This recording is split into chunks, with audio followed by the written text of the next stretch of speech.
ស្លម្ជូរគ្រឿងត្រកួនជាមួយនឹងម្ជូរផ្លែព្រួញស្ដាប់ទៅដូចរៀងប្លែកបន្តិចបងប្អូន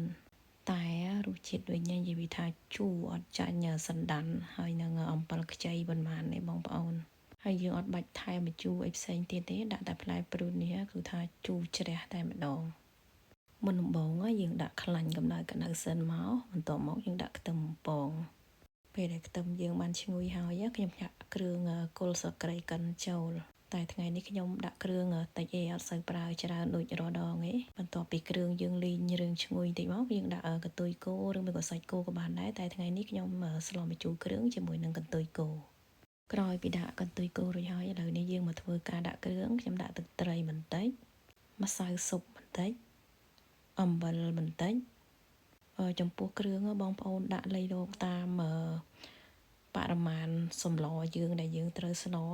ដោយសារតែខ្ញុំអត់បានថ្លឹងដែរបងប្អូនកន្ទុយគោហើយនឹងបន្លែអីគឺខ្ញុំអត់បានថ្លឹងទេយើងរំលីងឲ្យកន្ទុយគោយើងរៀងឈ្ងុយតិចមកទើបខ្ញុំដាក់ទឹកចំពោះទឹកវិញគឺថាខ្ញុំដាក់ប្រហែលជា3ចានយើងដាក់ឲ្យលិចកន្ទុយគោមកបន្ទាប់មកខ្ញុំគ្របដាក់ដាំឲ្យពុះពេលដែលពុះហើយខ្ញុំរំងាស់ចោល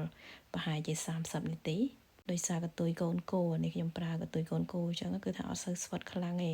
ហើយយើងយកផ្លែព្រួញយកមកចិតយើងចិតយកក្របចាញ់ឬមួយក៏បងប្អូនដំក៏បានដែរចំពោះផ្លែព្រួញយើងអាចដាក់ទាំងក្របក៏បានដែរតែខ្ញុំឆ្កឹះយកក្របចេញអញ្ចឹងយើងងាយស្រួលហូបក្រោយពីរងាស់កន្ទុយគោបានផុយមកល្មមហើយឥឡូវនេះខ្ញុំចាក់តកួនតែខ្ញុំចាក់ខាងដើមសិនបន្ទាប់មកយើងគ្របឲ្យពុះឲ្យយើងរងាស់បន្តិចទៅដើម្បីឲ្យវាបានផុយមើលថាតកួនយើងគឺថាបានឆ្អិនមកល្មមហើយខ្ញុំចាក់ផ្លែព្រួញចូលចាក់ផ្លែព្រួញហើយគឺខ្ញុំចាក់ស្លឹកចូលតែម្ដងចាក់ស្លឹកតកួនណាដោយសារស្លឹកតកួនវាឆាប់រលួយអញ្ចឹងហើយយើងដាក់តាមក្រោយបន្ទាប់មកយើងគ្របបន្តិចទៅដើម្បីឲ្យវាពុះមើលថាសម្លយើងបានពុះហើយយើងគ្រាន់តែបើកមកហើយយើងកូរឲ្យវាបានសព្វគ្នាតិចទៅដោយសារតែស្លឹកតកួនគឺវាឆាប់ឆ្អិនចុងក្រោយខ្ញុំបង់ម្អមបងប្អូនមានជីរណាដាក់ជីរណាក៏បានស្លឹកងប់ក៏បានហើយយើងកូរឲ្យម្អមយើងបានសព្វបន្តិចមកគឺជាការស្រេចហើយចំពោះម្ជូរវិញបងប្អូនអត់បាច់ថែមថយទេយើងដាក់ប៉ុណ្ណឹងគឺថាជូរឆ្ងាញ់តែម្ដង